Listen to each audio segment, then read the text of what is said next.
ahora continuando nuestro estudio con Romanos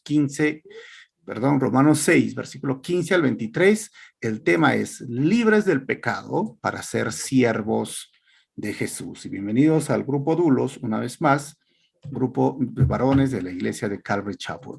Así que Pablo escribe esta carta a los romanos entre el año 57, al 56 al 58, exactamente, y lo escribe desde Corinto. En este libro hemos visto el panorama general, que lo hemos hecho en la primera clase, que a partir del capítulo 6 nos habla de la central de energía de la gracia, porque del 1 al 5 nos habla del juicio, nos habla de un tribunal de justicia, nos habla que todo ser humano está bajo la ira de Dios, por lo tanto ha sido condenado y va a ser simplemente llevado a la muerte eterna. Pero la forma en que Dios nos salva, por eso se llama la central de la energía de la gracia del capítulo 6, 7 y 8, se basa en la santificación, el proceso por el cual Dios nos hace santos, la virtud de hacernos santos cuando hemos conocido y el resultado final que vamos a ser santos, o sea, en 3 etapas, y la preservación o la perseveración o perseverancia, perdón, esto lo vamos a ver en estos siguientes capítulos. Así que esto es el segundo edificio que estamos estudiando, el otro es el Tribunal de Justicia, esta es la central de la energía de la gracia en este libro. Recuerden que son 4 y pronto vamos a seguir estudiando los demás. Así que el bosquejo sería algo simple: libres del pecado y esclavos de la vida recta. Versículo 15 al 18, libres del pecado y esclavos de la vida recta por la gracia. Versículo 19, libres del pecado y esclavos de la vida recta para llegar a ser santos. Y el versículo 20 al 23 sería libres del pecado y esclavos de la vida recta que dan como resultado la vida eterna. Así que tenemos 3 partes en este párrafo. Una de las figuras retóricas o literarias que tenemos se llama la diátriba. Y la diátriba es algo que Pablo lo va a usar en este momento. La diátriba era usada por estos maestros en la época de Pablo, y aún nuestro Señor Jesucristo lo usaban. A estos maestros se los llamaban rabinos. Aquellos usaban las figuras retóricas, por eso las parábolas, la diátriba, las metáforas, las alegorías. Y la diátriba era hacer preguntas, esa es la característica, pero hacer preguntas que nos puedan a nosotros hacer reflexionar y pensar bien qué pasa, ¿no? Y se espera una respuesta, normalmente a veces positiva o negativa, pero un sí y un no, más o menos, ¿no? Es como decir, hoy es martes, no, pero pues todo el mundo lo sabe, sí, ¿no? O sea, ¿no? Estamos en tal año, así, ¿no? O soy hombre, claro, ¿no? Cosas como estas los maestros usaban, pero estoy dando pequeños ejemplos, pero usaban formulando frases, formulando, obviamente, oraciones que los ayuden a reflexionar y a entender el tema que ellos querían realizar. Y esta diátriba empieza básicamente en este versículo 15. Pero para empezar un poquito esta introducción del versículo 15, el versículo 1 nos habla que la gracia, hemos dicho, no debe ser usada como licencia para pecar. Recuerden esto, la gracia no debe ser usada como licencia para pecar. Por eso Pablo decía, ¿seguiremos pecando? No. Y el versículo 15 nos habla ahora de la necesidad del cristiano de luchar o resistir a las acciones del pecado. O sea, el creyente nos va a decir en todo este párrafo del 15 al 23, debe servir a Dios ahora con el mismo entusiasmo con el cual antes sirvió al pecado. Así que recordemos esto. Y ahí empezamos, versículo 15, y empieza la diatriba. Ahora bien, ¿esto significa que podemos seguir pecando porque la gracia de Dios nos ha liberado de la ley? Y la respuesta la he marcado. Claro que no. O sea, no es licencia para pecar la gracia. No lo es. Porque eso sería una gracia barata o una desgracia, como diríamos, ¿no? Y como muchos otros predicadores en la Reforma, como por ejemplo, después de la Reforma, como Charles Spurgeon, muchos otros decían, ¿no? La gracia que te salva también es la gracia que te santifica, o la gracia que no cambia tu vida tampoco sirve para salvarte. O sea, la gracia con el cambio de nuestra vida en un proceso de santificación en obediencia al Señor están de la mano. No podemos agarrar la gracia como una forma unilateral y decir, no, sí soy salvo por gracia y no me importa la santidad, no me importa mi responsabilidad como cristiano de cumplir la misión de Dios, no me importa la oración, no me importa el amor al prójimo, no me importa que yo pueda abusar de mi libertad, no tiene sentido. O sea, todo está relacionado, así como el cuerpo humano, ¿no? Puedes decir la mano por acá, no, todo está relacionado. Y Pablo claramente dice, no podemos hacer esto, no podemos decir nosotros, vamos a seguir pecando, podemos seguir pecando. Eso es una mala actitud o una mala comprensión de la gracia y la salvación. Ahora, el versículo 16 dice, ¿no se dan cuenta de que uno se convierte en esclavo de todo lo que decide obedecer? Y ese es el punto de Pablo. Esclavo. Uno no puede ser Uno puede ser esclavo del pecado, puede, lo cual lleva a la muerte. O puede decidir obedecer a Dios, lo cual lleva a una vida recta. Dos cosas muy claras.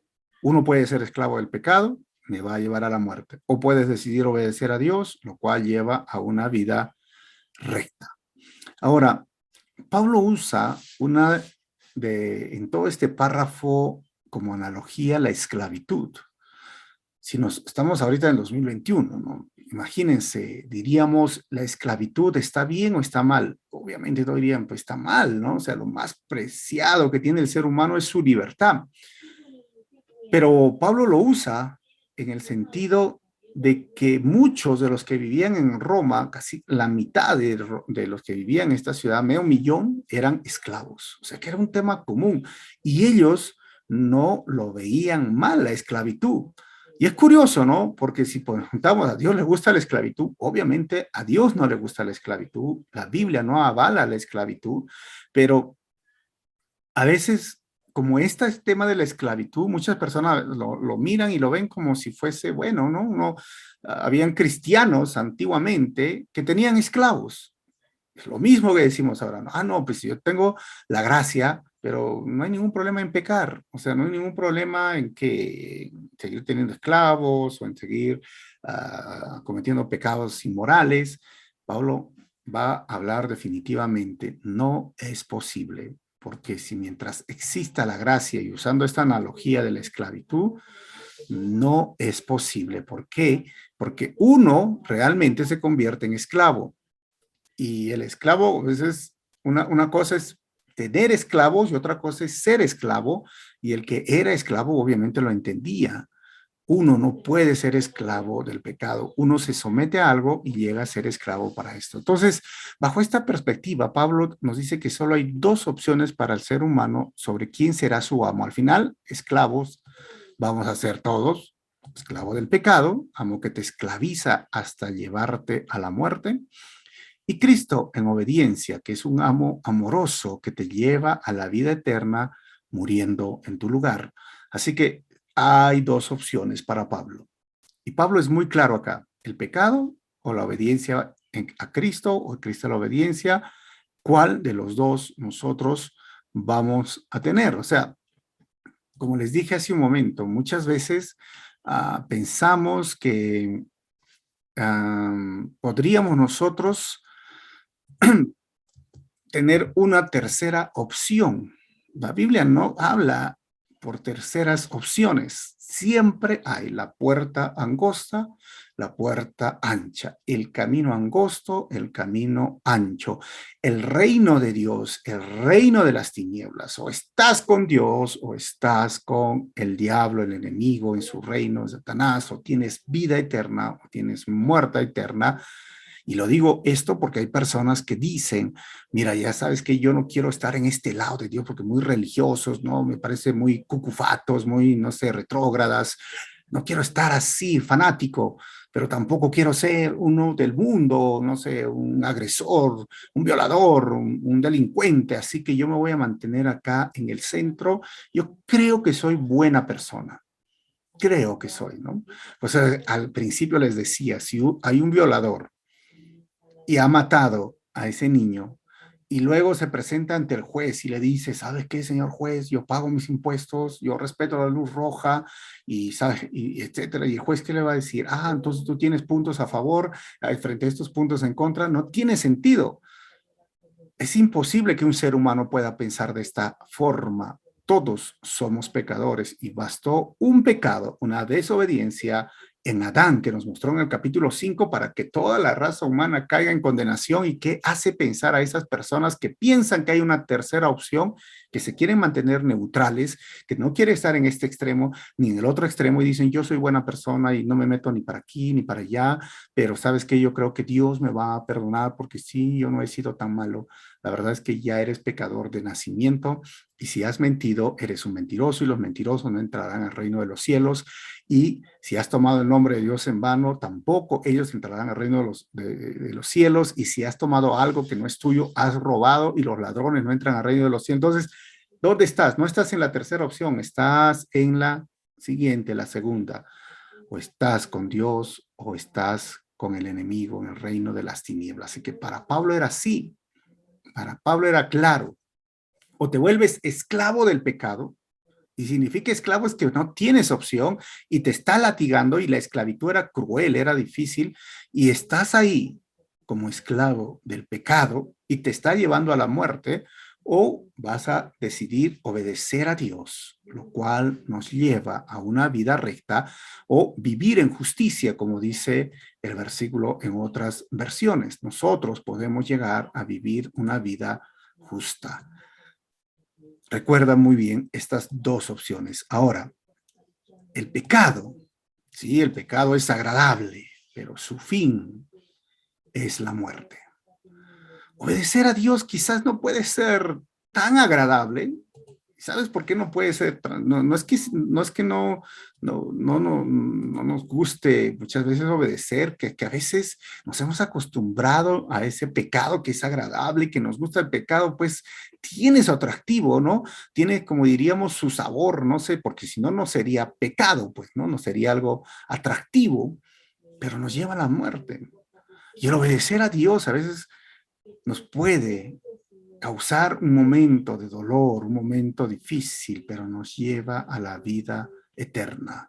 Y de dolor o de pérdida, porque a veces tú dices, no, yo soy hijo de Dios, yo no debo de agarrar dinero que no es mío, yo no debo estar en esta relación amorosa, yo no debo estar mirando estas películas o esta suciedad, y tú dices, ah, pero mi cuerpo me duele, mi carne quiere, pero te lleva a la vida eterna. Recuerda, el pecado es agradable, pero su fin es la muerte. Estábamos siendo esclavos, vivíamos encadenados, hermanos, en el pecado. No teníamos otra opción, pero vino la luz de Cristo, la gracia, abrió ese camino por medio de la cruz y hoy somos libres. Libres, pero también ahora nos sometemos voluntariamente a este amo que nos ama y que murió en una cruz para ser ahora esclavos para la justicia. Para entender un poco más esto, hay tres expresiones teológicas que nos van a ayudar a entender esas tres expresiones teológicas latinas que nos pueden ayudar a clarificar esta valiosa doctrina que los reformadores lo tenían. Por ejemplo, primero, el non possee non pecare. ¿Qué significa esto? Incapaz de no pecar. Esa es la primera expresión. Non possee non pecare. Esto se refiere a la condición de los creyentes antes de la salvación, que éramos incapaces de no pecar. O sea, no podíamos dejar de pecar. Éramos incapaces. La otra es posse non pecare. Ahora es capaz de no pecar. Y esto lo describe al cristiano después de su salvación, porque ahora tiene el poder de vivir vidas victoriosas. Pero hay una tercera, que es el non posse pecare. ¿Y qué significa esto? Incapaz de pecar. Pero esto no va a suceder ahora, porque esto habla de su existencia después del arrebatamiento. ¿Se dan cuenta? Antes éramos incapaces de no pecar, ahora somos capaces de no pecar, pero cuando vamos a morir o si viene el arrebatamiento y nos lleva, recién seremos incapaz de no pecar. Tristemente, hay algunos que enseñan esta doctrina que el cristiano tiene que ser incapaz de pecar, ¿no? O sea, nada de pecado tiene que haber, porque si no, no vas a ser salvo, y eso no es lo que Pablo está enseñando aquí, y no es el libro de Romanos. El único momento, o el momento en que vamos a dejar de pecar, es cuando estemos muertos y estemos ya en un cuerpo resucitado. Entonces, esto es para que nos ayude a entender lo que está diciendo Pablo. Versículo 7. Antes ustedes eran esclavos del pecado, pero gracias a Dios ahora obedecen de todo corazón la enseñanza que les hemos dado. Miren Pablo, lo que dice, éramos esclavos, o sea, incapaces de no pecar, pero gracias a Dios ahora obedecen, ahora somos capaces de no pecar, obedecen de todo corazón la enseñanza que les hemos dado. Mateo 22:37. Jesús contestó, nos dice el texto, ama al Señor tu Dios con todo tu corazón, con toda tu alma y con toda tu mente. Tiene relación lo que dice Pablo acá, porque necesitamos amar a Dios, pero de forma integral, no solamente en algo, sino con todo tu corazón, con toda tu alma, con toda tu mente. Es un momento del ser humano integral. Y tengo dos preguntas para ti. ¿Cuánto por ciento obedeces al Señor con todo tu corazón? Y la siguiente pregunta es, ¿obedeces de todo corazón la enseñanza de la palabra de Dios? ¿Cómo está tu obediencia al Señor? Antes no éramos esclavos, pero tampoco ahora significa, no, pues yo soy salvo y ahora voy a hacer de la gracia una desgracia, como le decía, ¿no?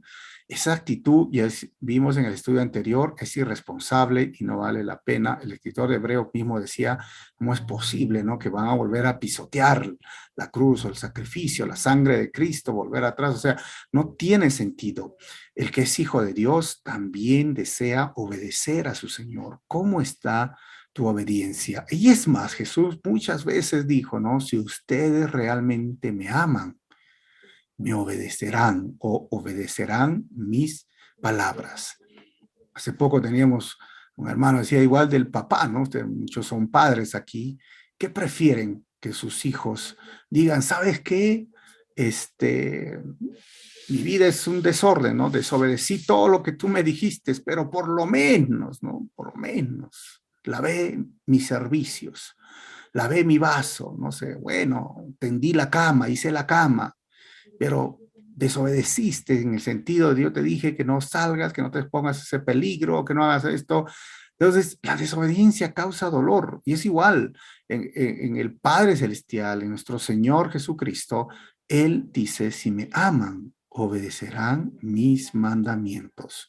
¿Cuánto estamos obedeciendo? Ya no somos esclavos, entonces estamos ahora para la obediencia. Versículo 18 dice, ahora son libres de la esclavitud del pecado. ¿Ves? Ya no, el pecado ya no nos esclaviza, ahora tenemos la posibilidad de no pecar y se han hecho esclavos de la vida recta. Y es interesante estas dos palabras, ¿no? En el sentido de que hemos cambiado de esa esclavitud que nos llevaba a la muerte, nos lastimaba, pero ahora somos esclavos de la vida recta. ¿Qué quiere decir Pablo? Miren, los creyentes han sido liberados tanto del castigo del pecado por la justificación, porque ahora somos declarados justos, como dice el texto, y de la tiranía del pecado, que es por la santificación, porque ahora vivimos una vida santa y agradable al Señor, pero a la vez el cristiano es un ser libre, pero a la vez es esclavo.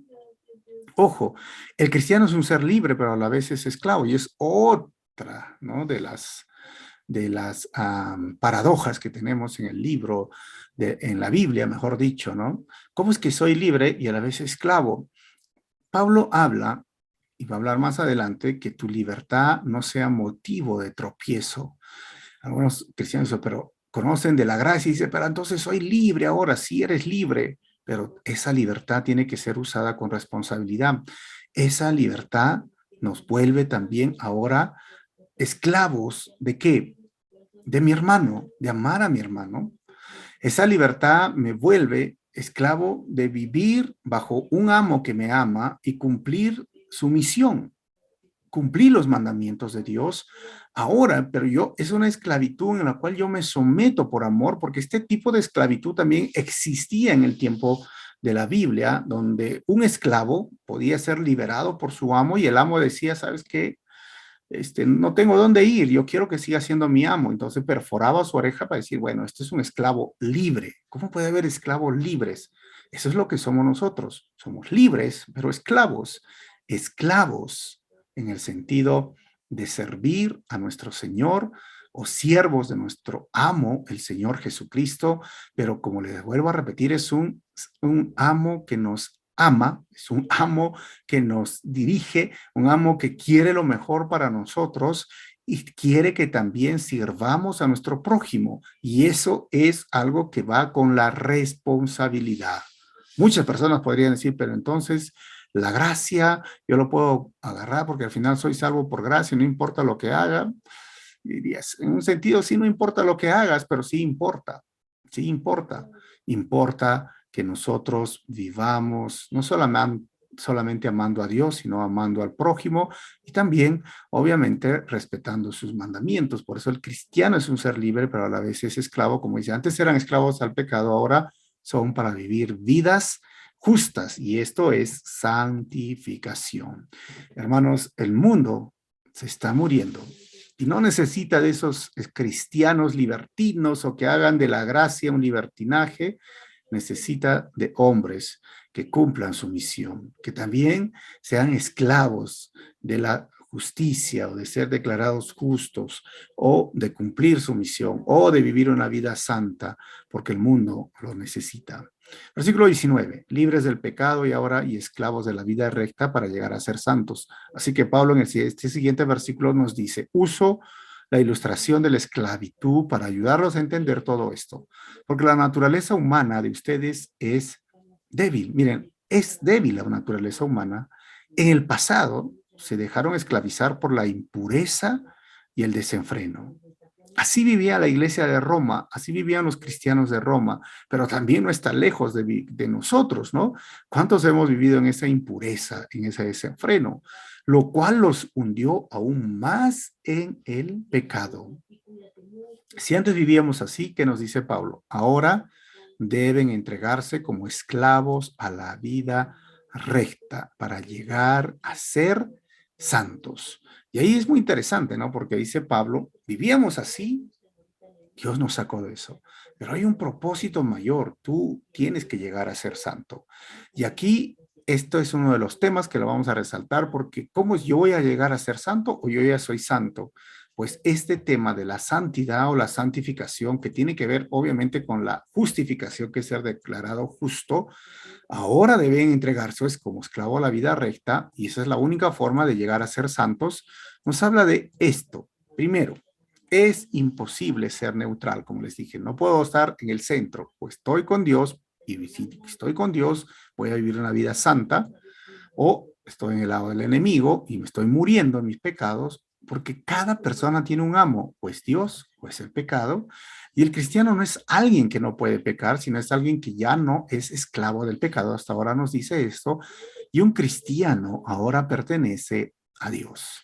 Vivíamos esclavos, sumergidos en esos placeres del pecado, como esos tipos,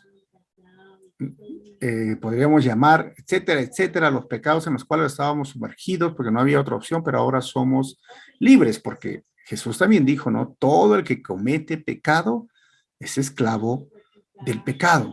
Vivíamos esclavos, pero ahora estamos libres.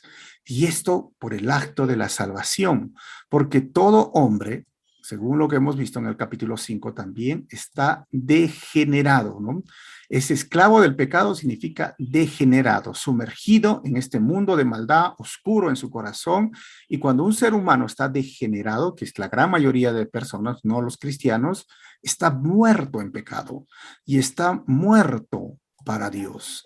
Esa es la condición de una persona, de un ser humano que nace bajo mamá, ¿no? El vientre de la madre, está degenerado.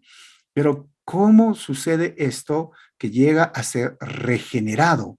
Pues por medio del nuevo nacimiento, la conversión, la adopción, la salvación que viene a mi vida, y ahora nazco de nuevo, soy un ser que ha sido santificado por el Señor. Cuando he sido regenerado, he sido salvo, porque entonces ahora, si antes estaba muerto en pecado, ahora he muerto al pecado. Y si antes estaba muerto para Dios, ahora estoy vivo para Dios. Esto es lo que nos está diciendo Pablo en estos versículos. Ahora, esto tiene relación con la santificación del creyente, de su ser integral, donde el Espíritu Santo ha venido en la vida de un cristiano. Y esta santificación tiene tres aspectos que necesitas entenderlo. Tenemos un estudio de la santificación del creyente más completo que tiene que ver con la santificación posicional. ¿Y cuándo sucede esto? Esto primeramente sucede en la cruz, es decir, por medio de la cruz de Cristo, según Hebreos 10:10 y 1 Corintios 1:2 y 1 Corintios 6:11, nos dicen que por medio de la cruz nosotros somos santos, es decir, yo ya soy santo posicionalmente, pero está la santificación progresiva. Y eso es por medio del Espíritu Santo haciendo una obra, como lo dice 2 Corintios 3:18 y 1 Tesalonicenses 5:23, y que se basa en las experiencias, o mejor dicho, en la manera en que yo vivo, en la manera en que yo le digo no al pecado, en la manera que resisto a la tentación. La santificación progresiva se va haciendo una realidad en la cual yo me voy a parecer a Cristo, porque eso es mi meta, parecerme a mi Señor. Pero el tercer aspecto es la santificación perfecta. Y esto lo hace el Padre, por medio del Padre, y en 1 Juan 3:2 y 1 Corintios 15, del 51 al 56, lo pueden ver, que va a suceder cuando esté muerto o cuando esté mi cuerpo siendo glorificado. Ahí va a ser la santificación perfecta, pero mientras tanto es posicional y progresiva, y en un futuro va a ser perfecta. Tengo otro cuadro para ayudarles a entender. Mientras estábamos esclavos del pecado, miren, esto sería como nuestro estándar de vida, ¿no? Sumergidos, borrachera, tonterías de pecados que uno puede hacer. Llega un momento que va a llegar a la santidad en crecimiento o santidad progresiva y la santidad perfecta. O sea, acá están los no cristianos viviendo su vida normal, pero llega un momento donde surge la conversión, la regeneración.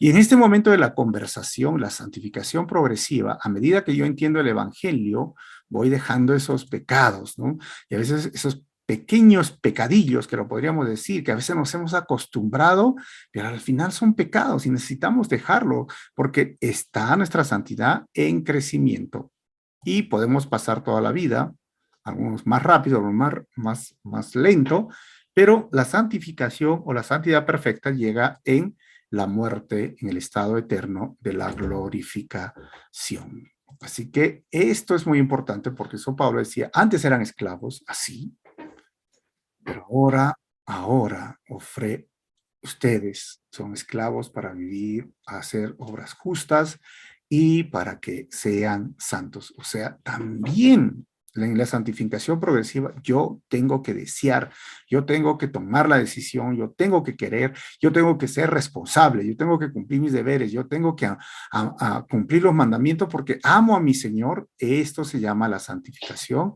progresiva. Como les dije hace un momento, en algunos es muy rápido. Personas toman decisiones y dicen, no, yo dejo este pecado.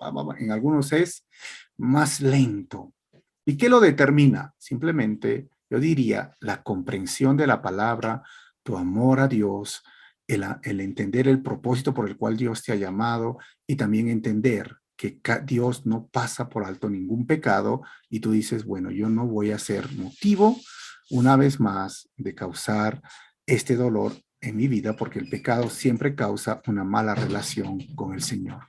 Así que el versículo 20 al 23 terminamos, libres del pecado y esclavos de la vida recta, que dan como resultado la vida eterna, nos dice, cuando eran esclavos del pecado, estaban libres de la obligación de hacer lo correcto, obviamente, ¿verdad? 21.